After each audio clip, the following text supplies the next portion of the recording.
La France a joué et la France a perdu. Après que le Mali ait résilié ses accords de coopération militaire avec la France en 2022, après des tensions croissantes concernant la présence militaire française et les opérations soi-disant antiterroristes, le gouvernement malien, dirigé par le célèbre Assimi Goïta, a cherché à renforcer ses liens avec la Russie. Pour cela, il a fallu rompre les liens avec la France. Et après cela, également, après le coup d'État de 2022, le Burkina Faso a également annoncé la résiliation de ses accords militaires avec la France, exprimant un désir de chasser les forces françaises du pays et de rechercher une coopération avec d'autres nations, notamment, bien sûr, la Russie.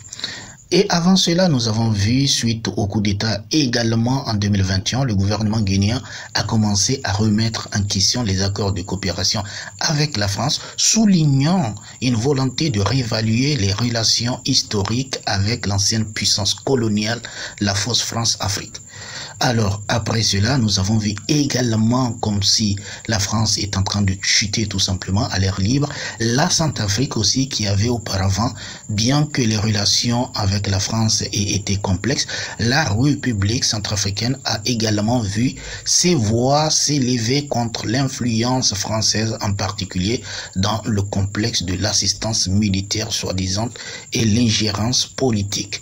Et aujourd'hui, qu'est-ce qu'on découvre? On découvre que la France est bafoué, frappé et trahi par son ami de longue date, le Tchad, avec le fils d'Idriss Déby, qui également aujourd'hui dit que l'accord de coopération militaire entre le Tchad et la France, qui d'ailleurs a été établi après l'indépendance du Tchad en 1960, cet accord a permis à la France de maintenir son influence et sa présence militaire dans le pays, notamment pour des opérations de sécurité, soi-disant des opérations d'entraînement, de lutte. La France a souvent été considérée d'ailleurs comme un partenaire, mais après, au fait, avec l'arrivée du fils d'Idriss Déby, on a compris que au fait, c'était du bullshit. Le désir de souveraineté des pays africains les amène à comprendre qu'une revendication croissante d'indépendance vis-à-vis des anciennes puissances coloniales est nécessaire pour trouver la souveraineté du pays. Également, le néocolonialisme consistant, une volonté de rompre avec des relations perçues comme étant une exploitation. Il y a aussi la recherche de nouveaux partenaires parce qu'avec la France, au fait, il faut savoir que les pays africains n'avaient pas tellement le droit d'aller chercher des partenaires. Aujourd'hui, l'intérêt pour les alliés alternatives comme la Russie et d'autres pays émergents pour diversifier les ressources de soutien militaire et économique. En tout cas, la France a joué, comme je dis, et elle a perdu. Et d'ailleurs, tout dernièrement, le Niger a renforcer ses capacités militaires en recevant des matériels militaires en provenance de la Russie, notamment dans le cadre de la lutte contre le terrorisme et les menaces extérieures.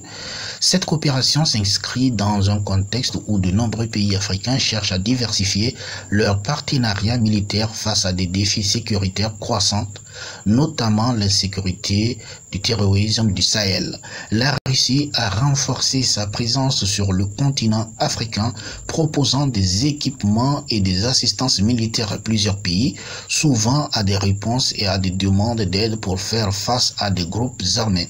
Ce type de coopération également accompagné d'une formation militaire pour les forces locales. Cette dynamique soulève des questions sur l'impact de l'armement et de l'assistance russe sur la sécurité régionale ainsi que sur les implications géopolitiques plus larges, notamment en ce qui concerne la rivalité entre les grandes puissances en Afrique.